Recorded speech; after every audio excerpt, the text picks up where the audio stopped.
and bosses in no time. Really easy to deal with them. I know I probably should have given more detail on my strategy, but it's just watch out, jump over him when you need to, and take out the little bats anytime he does get them out. Take them out real quick, just so that they don't start cluttering the screen and you end up taking extra damage. This level is obviously the cemetery, which kind of doesn't really look fully like a cemetery to me. I mean, it is, there's tombstones everywhere, but I don't know many cemeteries where you're doing the platform-style jumping like a Mario game, or it kind of reminds me, I don't know why, of Zelda 2, with the bubbles coming up from the water, even though these bubbles don't hurt me like they do in Zelda 2, but there's other games that have similar platforming-esque elements. But I think overall LJN did a pretty decent job with, the license. It was a Rare game. Rare actually made the game. It was published by LJN. So, I mean, Rare did a good job. They always made great games, but back then, they didn't make always an amazing game. They started to do that later on with the SNES era, which was like a guarantee. If it was a Rare game, it was going to be good. Now, this is the 5th boss. It's a ghost that shoots little tiny ghosts with other it's Freddy's head with a sheet on it. Once again, it's a little kiddish, not exactly what you would expect from Nightmare on Elm Street, and really easy pattern. As you can see, he just keeps bouncing off the walls. The hardest part about the battle is, just like the bat and the other things, is the other creatures that the boss throws out that become a problem. And sometimes you end up focusing more on them than you're going to be focused on the actual boss battle.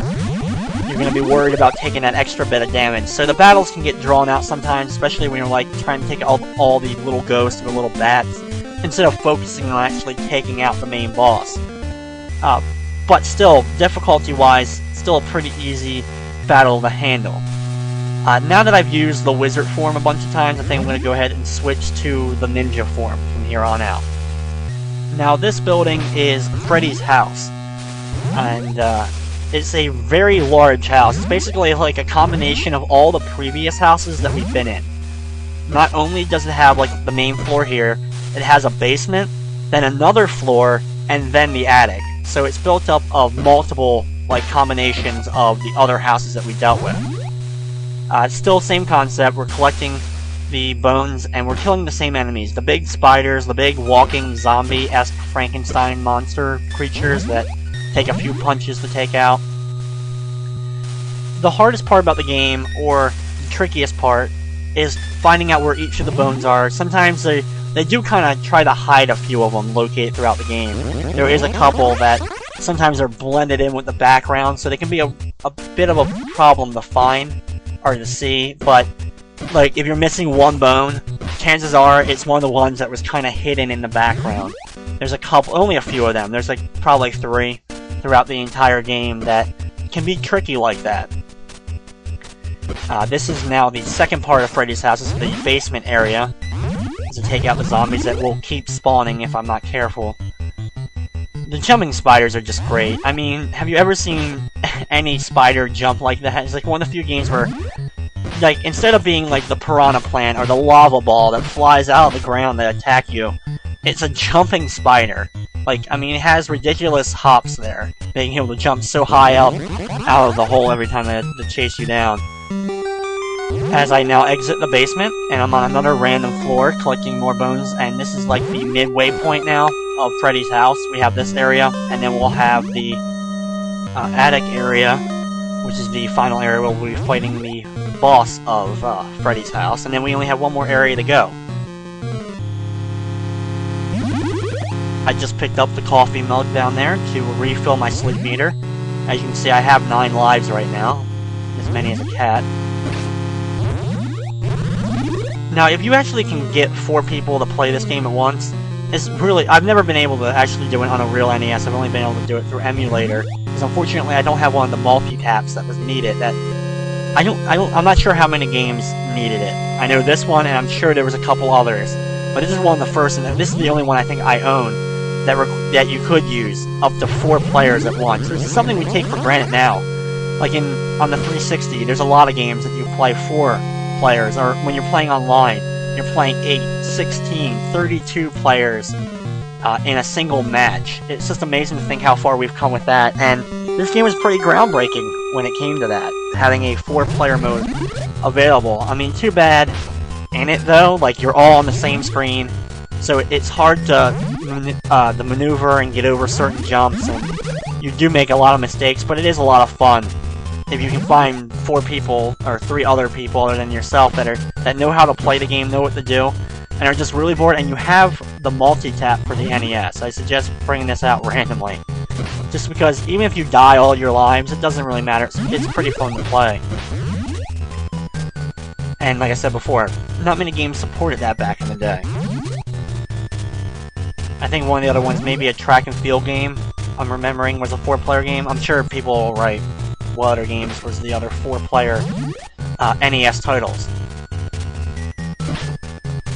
Now we are almost to the end of Freddy's attic, in which case we'll do battle with the boss of Freddy's attic, and then we're going to the last area of the game, the school.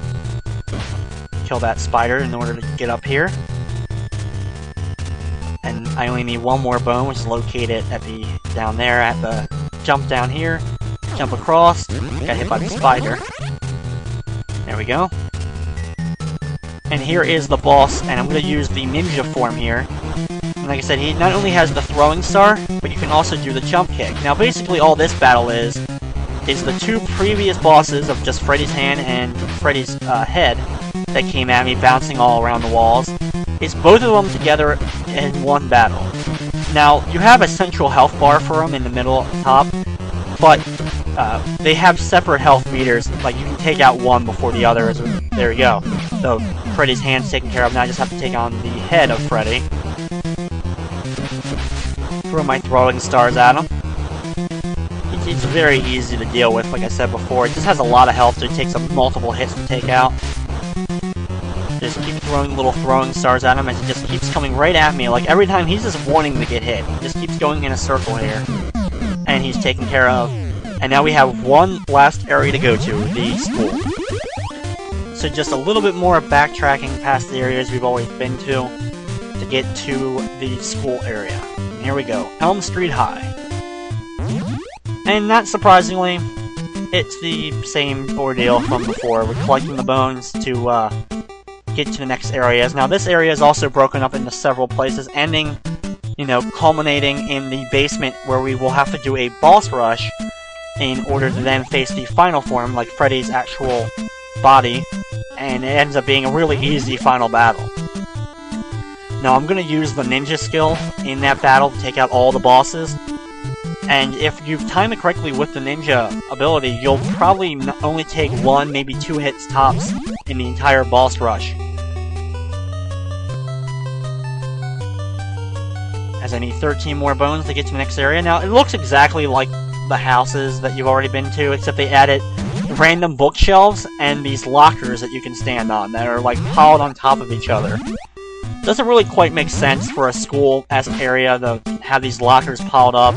Unique concept, I guess, but also just kind of awkward. Like, it doesn't quite make that much sense.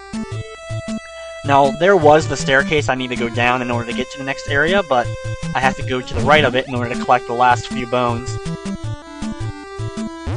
2 more. Down. Get it. Come back. Now, if you do fall off the edge and go down into, like any platformer, you do lose a life instantly, even if you have multiple hits of health left. And now to the next floor. Now this floor is pretty much the exact same as the one before it. More lockers, more random bookshelves, and just collecting more bones with the same obstacles. They didn't mix it up. A little disappointing, I guess, that they could have put like a basement area, or at least something else, maybe a gym. I'm not sure what else they could have really represented from a school in an 8-bit Nightmare on Elm Street game, but it would have been cool to see them mix it up a little bit with the level design. Wait for this platform, I have to make a long jump here. There we go. Jump down, watch out for the spikes, and get right back up. As the lockers are... It looks exactly like one of the random end levels of Mario 1. I mean, just like climbing up there to go, and you're waiting to jump off the top of it to go grab a flag and bring it down. There's a coffee mug to refill my sleep meter up, as only 4 more bones are needed in order to progress to the next area.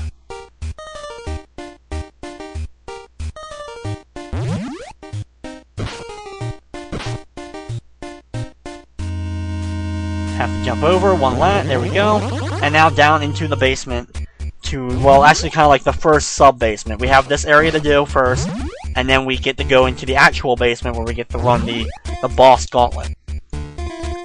Now this area is a little bit confusing because the way where the exit is located is a little bit tricky. They don't kind of tell you, like, there's no staircase of where the exit is. It's just a random hole. Actually, the exit is right down there, below me right now, where you can see there's 2 bones. I'm going to go down there in a second and grab them. But I have to go around and collect the last 5 bones I'm going to need, then come back to this area and